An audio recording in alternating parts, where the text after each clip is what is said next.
High court ఉత్తర్వుల మేరకి ఈ హెల్మెట్ మీద అవేర్నెస్, దానివల్ల ధరించినందువల్ల ఉపయోగాలు ఏంటి అనే దాని మీద, దాంతోపాటు రోడ్ సేఫ్టీ మెజర్స్ అన్నిటి మీద కూడా ఇవాళ ఈ ర్యాలీ చేయడం జరిగింది. కలెక్టర్ సార్, కమిషనర్ సార్, అదేవిధంగా మిగతా జడ్జెస్ అందరి కోఆపరేషన్తో. అందరికీ విజ్ఞప్తి ఏంటంటే హెల్మెట్ని తప్పకుండా ధరించండి. సేఫ్గా మీ ఉద్యోగాలకి, వ్యాపారాలకి, గమ్యస్థానాలకు వెళ్ళండి. అక్కడ ఫ్యామిలీ మెంబర్స్ అంతా ఎదురు చూస్తూ ఉంటారు. రోడ్ సేఫ్టీ నామ్స్ అన్నీ తప్పకుండా ఫాలో అవుదాం. అవన్నీ మన కోసమే, మనం తయారు చేసుకున్న చట్టం మనకి సౌకర్యంగా, చాలా సేఫ్టీగా ఉండటం కోసం. మీడియా మిత్రులందరికీ కూడా తెలియజేసేది అంటే దీని మీద బాగా అవేర్నెస్ తీసుకొచ్చేదానికి మీ సహకారం కూడా అందించండి.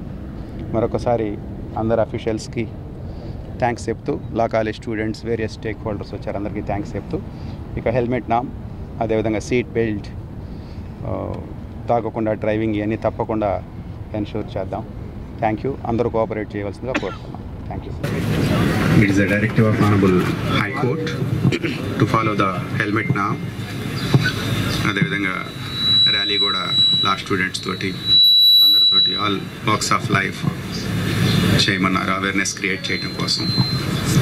ఈ హెల్మెట్ నామ్ని, అదేవిధంగా సీట్ బెల్ట్ నామ్, అన్ని ట్రాఫిక్ నామ్స్ అన్నీ బాగా అందరూ ఉపయోగించాలని, రోడ్ సేఫ్టీని బాగా పెంచాలని కోరుకుంటూ థ్యాంక్ యూ.